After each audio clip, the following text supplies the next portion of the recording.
দর্শক শুভেচ্ছা নেবেন। আজকে আমি আপনাদের সঙ্গে একটি স্টকের টেকনিক্যাল অ্যানালাইসিস তুলে ধরার চেষ্টা করব। একজন ভাই অনুরোধ করেছেন স্টকটির টেকনিক্যাল অ্যানালাইসিস দেওয়ার জন্য, CLICL নামের যে স্টকটি। তো আপনারা এখানে দুইটা চার্ট দেখতে পাচ্ছেন, ক্যান্ডেলস্টিক প্যাটার্ন চার্ট এবং টেবিল চার্ট। তো আমি যদি টেবিল চার্টে আগে আসি তাহলে দেখুন এখানে একটা লম্বা রানের একটা সুযোগ ছিল স্টকটির, কিন্তু দুর্ভাগ্য সে এগোতে পারেনি।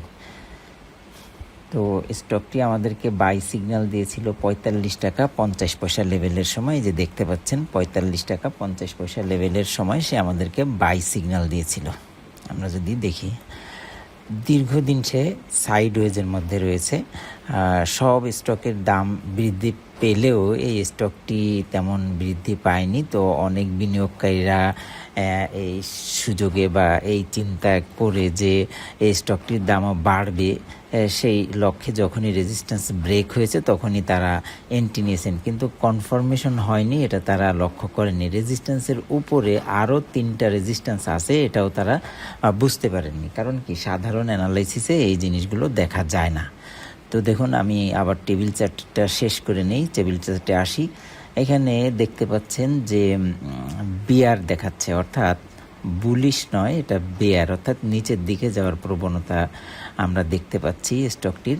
তারপর আরেকটা বিষয় হচ্ছে যে এখানে স্কোর যদি আমি দেখি তাহলে 1.1 স্কোর আউট অফ 10, যেটা খুবই খুবই অল্প স্কোর। এই স্কোরে কখনোই উপরে ওঠা সম্ভব নয়, উপরের দিকে যাওয়া সম্ভব নয়। মিনিমাম 5 হতে হয় একটা একটা স্টককে স্কোরিংয়ে আসতে, বাই সিগন্যাল আসতে বা উপরের দিকে যেতে। তারপরে দেখুন উইক লেখা আছে, উইক কিসে? মাস্টার স্কোর খুবই উইক। তারপরে নর্মাল পজিশনে আছে ডিসপ্লেসমেন্ট, অর্থাৎ এখন তার ট্রেন্ড চেঞ্জ হওয়ারও কোনো পসিবিলিটি নেই। এবং দেখতে পাচ্ছেন ম্যাক্সিমাম যে সিগন্যালগুলি বা ইন্ডিকেটরগুলি সব লাল এবং ভিন্ন কালারের, যার ফলে বোঝা যাচ্ছে যে এটা নেগেটিভ সিগন্যাল দিতেছে যে এই মুহূর্তে কেনার দরকার নেই, অপেক্ষা করো। তারপরে আরেকটা জিনিস যদি দেখেন যে টাইম ফ্রেম, ডে, উইকলি এবং আওয়ার যে টাইম ফ্রেম, এই টাইম ফ্রেমটা এখানে দেখাচ্ছে হচ্ছে ডাউন ট্রেন্ড, কোনোটাই আপ ট্রেন্ড না, হ্যাঁ, ডাউন ট্রেন্ড দেখাচ্ছে। এবার আমি আবার ক্যান্ডেলের দিকে চলে আসি। আমি যদি ক্যান্ডেলের দিকে আসি, দেখুন লাস্ট যে ক্যান্ডেলটা সেখানে কি দেখাচ্ছে আমরা দেখি। এখানে লিকুইডিটি সুইপ হয়েছে নিচে। যদি আমি একটা পানির ফোঁটার মতো দেখি তাহলে এটাকে বলা হচ্ছে লিকুইডিটি সুইপ, অর্থাৎ এখান থেকে একটা বিনিয়োগকারীরা কিছু স্টক ক্রয় করেছে, নিচে নামিয়ে তারপরে এটাকে ক্রয় করেছে। এখন আপনি যদি লক্ষ্য করেন যে স্টকটি আসলে কোথায় যাবে এবং কত দূর তার যাওয়ার পসিবিলিটি আছে, দেখুন সে higher high, higher low, higher high, higher low, এভাবে সে যাচ্ছে। হ্যাঁ, যেতে যেতে তার সাপোর্ট সে বরাবরই ভাঙতেছে। এখানে 51 টাকা 85 বা 80 পয়সা লেভেলে তার একটা সাপোর্ট ছিল। তারপরে তার আর একটা সাপোর্ট ছিল হচ্ছে 50 টাকা 90 পয়সা লেভেলে আর একটা সাপোর্ট ছিল। নিচে আর একটা সাপোর্ট আছে, সেটা হচ্ছে 49 টাকা 20 পয়সা লেভেলে। 49 টাকা 20 পয়সা লেভেলের সাপোর্টটা যদি সে ভেঙে যায় তাহলে সে চলে আসবে হচ্ছে 44 টাকা 50 পয়সা লেভেলে, যদি ভেঙে যায়।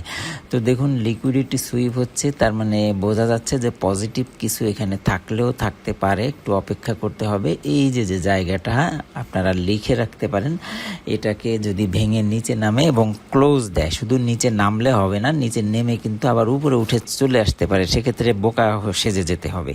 সুতরাং আপনি দিন শেষে একেবারে শেষ আওয়ারে আপনি দেখবেন যে এটা নেমে গেছে আর উঠতেছে না, বা 4 আওয়ার বা 3 আওয়ার যে candlestick pattern chart time frame, সেখানে চলে যাবেন। যে যদি দেখেন যে না প্রত্যেকটা ক্যান্ডেলই লাল এবং সে নিচেই ক্লোজ দিয়েছে, তাহলে আপনি চেষ্টা করবেন বেরিয়ে আসার। পরে আবার যখন এখানে আসবে তখন এখান থেকে এন্ট্রি নেবেন। দেখুন আর একটা দুঃখজনক বা হতাশার কারণ, সেটা হচ্ছে কি বস ক্রিয়েট হয়েছে ডাউন ট্রেন্ডে, অর্থাৎ ব্রেক অফ স্ট্রাকচার। সে একটা স্ট্রাকচার অনুযায়ী চলতেছিল, স্ট্রাকচার তো বুঝেন যে একটা গণ্ডি বা একটা শ্রেণী বা একটা ক্লাস বা একটা সমাজবদ্ধভাবে সে চলতেছিল, কিন্তু ওইটাকে ভেঙে সে নিচের দিকে নেমে অন্য সমাজে বা অন্যদিকে চলে গেছে, যার ফলে স্মার্ট মানির ভাষায় বা এসএমসির ভাষায় এটাকে ব্রেক অফ স্ট্রাকচার বলে। হ্যাঁ, তো দেখুন আমরা যদি প্রিভিয়াস ক্যান্ডেলের দিকে যাই, আমরা পেছনের দিকে যাই, পেছনের দিকে যাওয়ার পর দেখুন এখানে স্মার্ট মানি এন্ট্রি নিয়েছিল লাস্ট কত তারিখে, 25শে মার্চ 2026। তারপরে যে আবার দেখুন SM by smart money entry নিয়েছে 31শে মার্চ 2026। ঠিক একইভাবে স্মার্ট মানি এক্সিট নিয়েছে কবে, স্মার্ট মানি এক্সিট নিয়েছে 1 এপ্রিল। তারপরে এই যে দেখুন স্মার্ট মানি এক্সিট নিয়েছে হচ্ছে 13 এপ্রিল 2026। তো মনে রাখেন 13 এপ্রিল 2026 থেকে এই যে একটা একটা করে ক্যান্ডেল দেখেন অদ্যাবধি পর্যন্ত এখানে কোনো ইনস্টিটিউটও নেই, কোনো স্মার্ট মানিও নেই। সুতরাং একটা স্টককে উপরে ওঠানোর জন্য ক্ষুদ্র বিনিয়োগকারীদের কিন্তু বিনিয়োগ এটা কখনোই হেল্পফুল না বা সাপোর্ট দেয় না যে স্টকটি উপরে উঠবে। হ্যাঁ, তারা শুধুমাত্র কিনে বসে থাকতে পারে প্রফিট বা লাভের আশায়, কিন্তু একটা স্টক উপরে উঠবে নাকি নিচে নামবে এটা নির্ভর করে সম্পূর্ণ হচ্ছে স্মার্ট মানির উপরে, ইনস্টিটিউটের উপরে। তো দেখুন এই সময়টাতে, এই লম্বা সময়ে এর মধ্যে কোনো ইনস্টিটিউট বা স্মার্ট মানি এন্ট্রি নেয়নি। আপনারা যদি লক্ষ্য করেন দেখবেন যে এই যে আইসিই অর্থাৎ ইনস্টিটিউট যখন এন্ট্রি নিয়েছে তখন কিন্তু স্টকটির দাম দেখুন বেড়ে গেছে, কত পর্যন্ত বেড়েছে, 68 টাকা পর্যন্ত, 68 বা 69 টাকা পর্যন্ত স্টকটির দাম বেড়েছে। ঠিক একইভাবে যখন স্মার্ট মানি এন্ট্রি নিয়েছে, এই যে কত তারিখ, 8 মার্চ 2026 যখন স্মার্ট মানি এন্ট্রি নিয়েছে তখন কিন্তু স্টকটির দাম আস্তে আস্তে আস্তে উপরে ওঠা শুরু করেছে। প্রিভিয়াস দিনগুলোতে আরও দেখুন যে স্মার্ট মানি সেল দিয়েছে, তারিখটা হচ্ছে ফেব্রুয়ারি মাসের 3 তারিখে স্মার্ট মানি সেল দিয়েছে, এই যে SM সেল। দেখুন স্মার্ট মানি সেল দেওয়ার সঙ্গে সঙ্গে স্টকটি আস্তে আস্তে আস্তে নিচে নামা শুরু করেছে, পরে আবার স্মার্ট মানি এটা কিনে উপরে তুলেছে। এই যে দেখুন SM সেল, তারিখটা হচ্ছে 19শে জানুয়ারি 2026। স্মার্ট মানি এন্ট্রি নিয়েছে আবার কত, 12ই জানুয়ারি 2026। নিচে যদি আরও দেখেন এই যে আইস এন্ট্রি নিয়েছে, দেখুন আইসি এন্ট্রি নিয়েছে অর্থাৎ ইনস্টিটিউট এন্ট্রি নিয়েছিল 22শে ডিসেম্বর 2025। দেখুন ইনস্টিটিউট এন্ট্রি নেওয়ার পর স্টকটি কত উপরে চলে গেছে।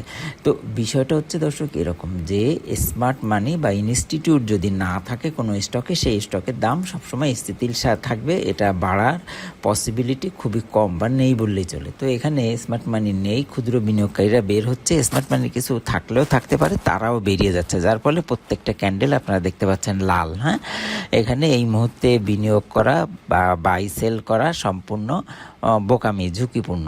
সুতরাং যারা বাই করেছেন তারা অপেক্ষা করবেন, কোন পর্যন্ত অপেক্ষা করবেন, এই যে সাপোর্ট যেটা দেখালাম এই সাপোর্ট লেভেল পর্যন্ত।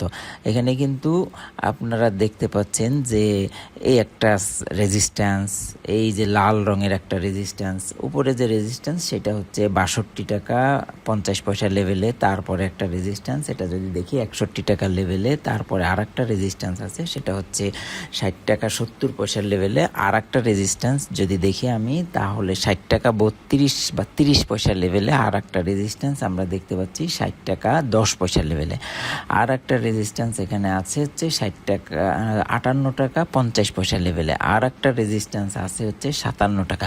তো এখন দেখুন এতগুলো রেজিস্ট্যান্স ভেদ করে উপরে যেতে হবে, তারপর তার জন্য ফাঁকা মাঠ আপনারা দেখতে পাচ্ছেন, তারপরে অনেক ফাঁকা জায়গা আছে, সে ড্রাইভ দিতে পারবে। কিন্তু এই যে বক্স দেখছে, এটা দেখতেছেন এসএমসির ভাষায় বা আইসিটি এর ভাষায় এটাকে বলা হচ্ছে ফেয়ার ভ্যালু গ্যাপ বা অর্ডার ব্লক।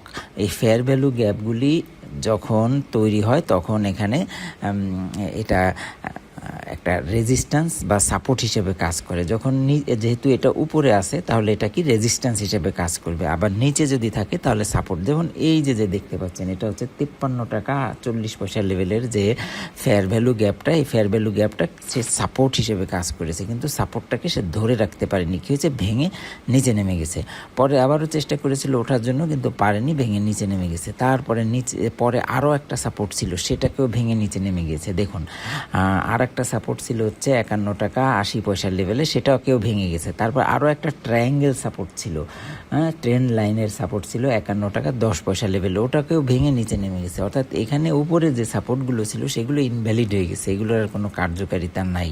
এখন ক্যান্ডেল শুরু হতে পারে এই যে নিচ থেকে 50 টাকা 80 পয়সা বা 70 পয়সার লেভেল থেকে, এখান থেকে যদি শুরু হয় তাহলে তাকে অপেক্ষা করতে হবে কি এই যে রেজিস্ট্যান্সটা আছে 49 টাকা 20 পয়সা বা 30 পয়সা লেভেলের, এই রেজিস্ট্যান্সটা ব্রেক না হওয়া পর্যন্ত আপনি একটু অপেক্ষা করবেন। যদি এটা ভেঙে যায়, আমি আগেও বলেছি, তাহলে আপনিও সেল দিয়ে স্টপ লস দিয়ে বেরিয়ে যাবেন, অপেক্ষা করবেন এই 44 টাকা পর্যন্ত আসার জন্য। 44 টাকার এখানে এসে যদি বাউন্স করে উপরে যায় এবং একটা গ্রিন ক্যান্ডেল তৈরি করে তাহলে আপনি এন্ট্রি নেবেন, তার আগে এন্ট্রি নেবেন না।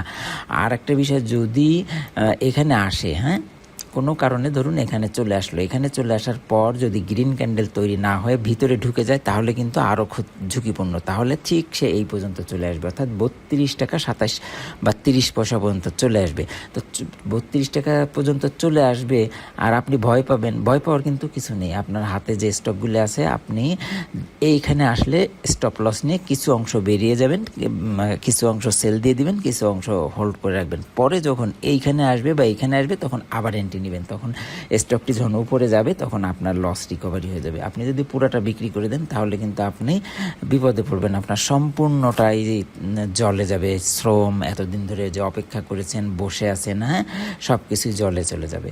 দর্শক, আমি এবার ক্যান্ডেল টু ক্যান্ডেল আমি একটু দেখাই। দেখুন, আপনারা যদি দেখেন এখানে ক্যান্ডেলগুলো একটু লক্ষ্য করেন, ক্যান্ডেলে দেখা যাচ্ছে যে উপরে কিছু সংখ্যা লেখা আছে। দেখুন উপরে কিছু সংখ্যা